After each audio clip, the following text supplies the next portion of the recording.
કેમ છો મિત્રો? જય શ્રી કૃષ્ણ, જય માતાજી, જય સ્વામિનારાયણ, જય રામાવીર. આજના બ્લોગની શરૂઆત જો અમે બે કરવાના છે. જો હા તો સબસ્ક્રાઇબ મિત્રો, નો સબસ્ક્રાઇબ કર્યું નહીં કરી દેજો, લાઈક કરજો અને અમને વધુ શેર કરીને સપોર્ટ કરજો. હા, જો આજની શરૂઆત જ અમારે કરવાની છે. હે કાવ્યા, હા, આજની બ્લોગની શરૂઆત પપ્પા અને કાવ્યાએ કરી. અને હવે તમે બે તૈયાર થઈને બેઠા તો સીધ જવું છે. અમે જઈએ છીએ અમારા કામે. તારી કામ હોય, સિક્રેટ કામ છે, સિક્રેટ. કામ કરવાની મદદ કરવાની છે એમ. હા, કોઈ બાજુ જવું ઈ તો કયો. એ અમે જાય છીએ હનુમાન દાદાના દર્શન. હે હે વાહ, જોડિયા હનુમાન જોડિયા હનુમાન દાદા. ગોદાલી બાજુ હે કાવ્યા, હા, તે જોયું છે? રસ્તો બતાવજો નાના ને. હા. મેં તો પાછી હું ભૂલો પડી જાય તો આપણે નેટમાં નાખી દેવું, ઓલું મોબાઈલમાં નેટ. હા, રામજી મંદિર નાખી દેજો. હા. ત્યાંથી આપણે છે ને જલાલપોર, નવસારી, ખોડિયાર મંદિર નાખી દેવું એટલે અહીંયા આવી જાય. હા ભાઈ, ઈ તો નવસારીમાં જ આવ્યું છે, તો જલાલપુર એરિયો તો નાખવો પડે ને. હાલો હાલો હા આગળ વધી હવે. હા બધું હાલો. તો જોઈને મિત્રો, આજના બ્લોગની શરૂઆત છે ને પપ્પાએ ને કાવ્યએ કરી. પપ્પા કે ચાલો હું છે ને આજે બ્લોગની શરૂઆત કરું. હારું, આજે તમે કરી દો. રોજ તો હું ને ચેતન કરતા હોય, તમે છો તો તમે કરી દો. અને એને કાવ્ય છે ને ગોદાલી બાજુ હનુમાનજીના મંદિર છે ને એ બાજુ દર્શન કરવા માટે જાય છે. બહુ મસ્ત મંદિર આવ્યું છે. તે દર્શન કરવાની બાને થોડીક ચક્કર મારે, કારણ કે કાલ રાતે છે ને વરસાદ આવ્યો હતો એટલે વાતાવરણ છે ને બહુ મસ્ત એકદમ ઠંડુ થઈ ગયું છે. એટલે એ લોકો જાય છે અને અમે પણ કામકાજ બધું પતાવીને ફ્રી થઈ ગયા છીએ. તો હું ને મમ્મી પણ છે ને શાક માર્કેટમાં શાકભાજીને એવું લેવા જાય છે. અને મમ્મીને જો મોઢામાં ચાંદા પડ્યા છે ને તેના માટે આપણી ડૉક્ટર સેલડિયા છે ને માર્કેટમાં, તો એની દવા લેવા જવાની છે. એટલે શું થોડીક રૂઝાવાની દવા મળી જાય ને તો મોઢામાં થોડુંક ખાવું હોય તો ખાઈ શકે, ને તો ખવાતું નથી, એ પ્રોબ્લેમ છે. એટલે આવું બધું કામકાજ અત્યારમાં પતાવવાના છે. તો ચાલો હવે આપણે બધા કામકાજ પતાવી દઈએ અને પછી આપણે ફટાફટ છે ને ઘરે આવી જઈએ. તો જો હું અને મમ્મી રેડી થઈ ગયા છીએ ને. હવે અમે છે ને માર્કેટમાં જઈશ. ત્યાં મમ્મી જાવું ને? હા, મારે બતાવું છે દાળ. હા, મોઢું ને બધું બતાવવાનું છે, મેં કીધું અગાઉ. ખવાતું નથી જી. તો કંઈક થોડું ઘણું તો ખવાય. દવાને લઈ આવીએ તો રૂજ આવે તો થોડું ઘણું તો ખવાય. તો ચાલો હવે માર્કેટમાં જઈ આવી. તો જો હું ને મમ્મી માર્કેટમાંથી શાકભાજીને એવું લઈને આવી ગયા છે. શાકભાજી તો ખાસ કાંઈ હતું નહીં, કારણ કે ચોમાસા જેવું હોય ને વરસાદ ક્યારેક આવતો હોય તો શાકભાજી બહુ હવે છે ને ઓછું આવે. અને આવે એ શાકભાજી અમુક આપણે ખાતા ન હોય ને એ બધી તકલીફ હોય. તો જો આપણે રસોઈ પણ બની ગઈ છે. રસોઈમાં શું બને હું તમને બતાવું. જો આમાં ભાત થઈ ગયા છે. આમાં મસ્ત મજાની ધુવાળા બંધ દાળ રેડી છે. ભીંડા બટેકાનું શાક બનાવ્યું છે અને નીચે છે ટમેટાનો સંભારો. તો જો આપણી રસોઈ પણ રેડી છે. હવે ખાલી રોટલીનો લોટ બાંધી અને રોટલી બનાવવાની છે. અને રોટલી બની જાય એટલે પછી બધાય જમવા બેસી જશું. અને કાવ્ય અને પપ્પા પણ ગયા હતા બહાર, તો એ લોકો આવી ગયા છે. તો જો મિત્રો, રોટલી બનાવી લીધી, જમી લીધી અને ફ્રી થઈ ગયા. કાવ્ય વાસણ કરી દીધું, પોતું કરી દીધું. એને હા પાડે કે ના કે મને થોડું આવડે છે એમ કે કા પોતું કરતા આવડે છે. સારું, સાંજે પોતું કરી દેજે મને હો.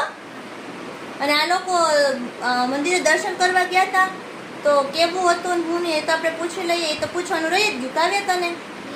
હા હાલો પૂછું. તો તમે લોકો દર્શન કરવા ગયા હતા મંદિરે, કેવું હતું મંદિર? મંદિર તો જોયું નથી. કેમ? અડધે પૂગ્યા ને હા. ગાડી બંધ પડી. લે પછી સારું થયું સોસાયટીમાં જતા. ને આગે જઈને બંધ કરી પડી હોત તો શું કરે? શું કરે? પછી શું કર્યું તમે? પછી અમે વડાક લઈને લઈ આવ્યા ઘરે પાછા. એવું લ્યો. તો જો એ લોકો દર્શન કરવા ગયા હતા ને તો રસ્તામાં ગાડી બગડી ગઈ, કારણ કે ગાડીમાં થોડો ફોલ્ટ તો છે જ. એ સર્વિસમાં મૂકવાની હતી પણ ચેતનને અચાનક બહાર જવાનું થયું એટલે કાંઈ સર્વિસમાં મૂકવાની નથી. સારું, થોડેક જ પહોંચ્યા ને તો ગાડી બંધ પડી ગઈ. અને પછી થોડેકથી દોડવી પાછા લઈ આવ્યા. હવે સર્વિસમાં મૂકશે ને ત્યારે મેળ પડશે. તો ચાલો હવે આપણે આરામ કરી લઈએ. કાકા આવ્યા? હે ને બપોર આરામ કરવા તો જોઈ ને ભાઈ, બધાયને જોઈ. તમે લોકોને જોઈ કે નહીં? મને કાવ્યાબેન બોલ્યા મને ઈ જોઈ. સારું હાલો તો હવે થોડીક વાર પછી મળશું. તો જો બપોરે તો છે ને સૂઈ ગયા હતા, આરામ કરી લીધો અને હવે ચા પાણી પી લીધા છે અને વાતાવરણ પણ જો એકદમ મસ્ત એટલે એકદમ મસ્ત થઈ ગયું છે. જો, વાતાવરણ એકદમ સરસ થઈ ગયું. આ વાતાવરણ સરસ થઈ ગયું પણ આપણો લાઈટ વહી ગઈ એનું શું? પછી લાઈટ તો વહી જાય અમારે. તમારે લાઈટ નહીં વળ્યું, એક રાતમાં 10 વાર ગઈ. એ અમારે તો ગામડાને પાવર લાગે એટલે થાય. અને આ બેન શું કરેશ? પક્ષીઓને પાણી ભરે પક્ષીઓને પાણી. ઓહો, પક્ષીઓને પાણી પાય છે, એનું કુંડું ભરે છે. વાહ, સરસ સરસ કામ કરો છો બેન. એના એ કામને વધાવો એકવાર વાહ વાહ. તાલીઓથી. અને આ વાતાવરણમાં છોકરાઓ રમેશ. તો જો વાતાવરણ તો એકદમ મસ્ત થઈ ગયું છે અને સાંજ પણ પડી ગઈ છે અને સાંજની રસોઈનો ટાઈમ થઈ ગયો છે. તો મમ્મી છે ને આજે એક મસ્ત વસ્તુ બનાવવાના છે, તો એ તૈયારી પણ એને શરૂ કરી દીધી છે. તો ચાલો આપણે જોઈએ કે મમ્મી શું બનાવવાના છે. તો જો મમ્મીએ તૈયારી શરૂ કરી દીધી છે. લસણ ને આદુ ને લીંબુ, અહીંયા લસણની ચટણી ખાંડી લીધી છે. તો શું બનાવવાના છે મમ્મી? મુઠિયા ઢોકળા. મુઠિયા ઢોકળા બનાવવાના છો? હા. હાલો હાલો જોઈએ. તો મમ્મીએ મુઠિયા ઢોકળા બનાવવાના છે, જોઈએ કેમ બનાવે છે. તા તમે શેનો લોટ લીધો? ઘઉંનો જાડો. ઘઉંનો જાડો લોટ લીધો છે અને એની અંદર દૂધી ખમણે છે. આવી જો લાઈટ આવી ગઈ, એમાં લાઈટ ગઈ હતી, લાઈટ આવી ગઈ. તો જો હવે એમાં બધાય મસાલા કરવાના છે ને, તો એ મસાલા કરે છે મમ્મી. લીંબુ ઓલું હતું. આ રહ્યું લીંબુ. તો જો હવે એમાં નાખ્યું થોડોક ખાવાનો સોડા,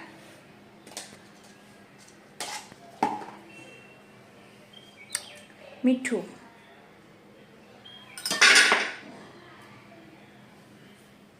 અને હવે સોડા ઉપર લીંબુ નાખે છે એટલે મસ્ત છે ને એક્ટિવેટ થઈ જાય.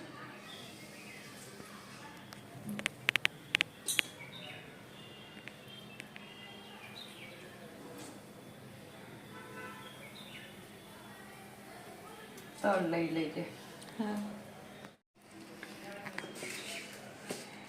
તો હવે એની અંદર નાખે છે તલ,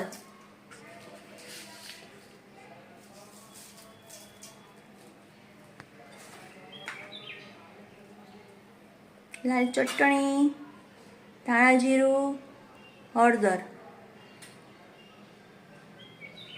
આ ગરમ મસાલો છે કે ચટણી? નહીં, એ ચટણી છે. ગરમ મસાલો. હિંગ, ગરમ મસાલો ફ્રીજમાં છે. થોડો ગરમ મસાલો,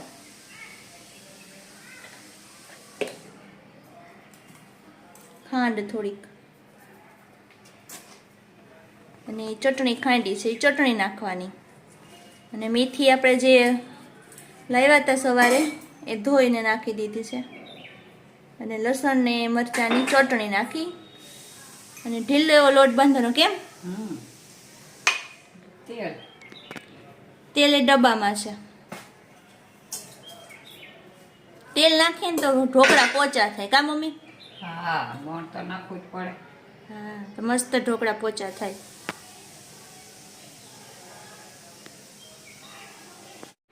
અને હું સુધારીને નાખો છો તમે? મરચા. મરચા ઝીણી ઝીણી કટકી કરી નાખીને સારા લાગે. જો ચટણી તો નાખી પણ ઝીણી ઝીણી કટકી કરી મરચું નાખે, મસ્ત લાગે. અને હવે છે ને બધુંય મિક્સ કરી અને મસ્ત લોટ ઢીલો ઢીલો બાંધવાનો.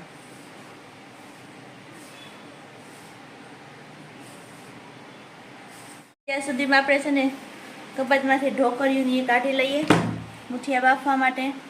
અને જો એ લોટ મસ્ત બંધાઈ ગયો અને અહીં આપણે છે ને ઢોકળિયાની અંદર પાણી મૂકી અને ગરમ થવા મૂકી દીધું.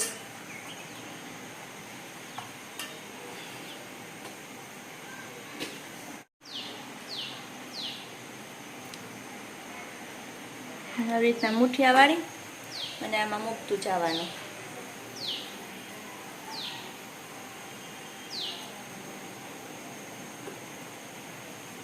આપણે આની અંદર બધાય મુઠિયા છે ને આપણે મૂકી દીધા છે અને હવે ઢાંકી દઈશું. અને કેટલી વાર બફાવા દેવાના? 15 થી 20 મિનિટમાં બફાઈ જાય. 15 થી 20 મિનિટમાં બફાઈ જાય. સારું, જો આપ બંધ કરી દીધું. તો મસ્ત જો ઢોકળા ચડી ગયા છે અને એના મમ્મી છે ને કટકા કરવા માંડ્યા છે. પછી વઘારવાના ને હા અને પછી આ જો મસ્ત ઢોકળા એકદમ ચડી ગયા છે મસ્ત. હવે આને છે ને વઘારવાના છે. જો વઘાર શરૂ કરી દીધો. તેલની અંદર તલ અને રાઈ નાખીશ.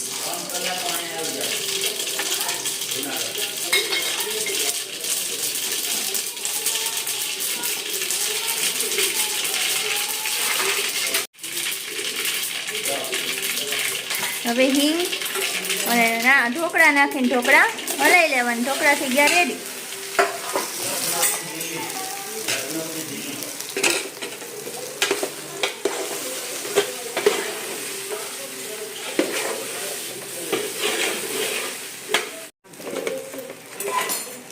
તો જો આપણા ઢોકળા રેડી છે.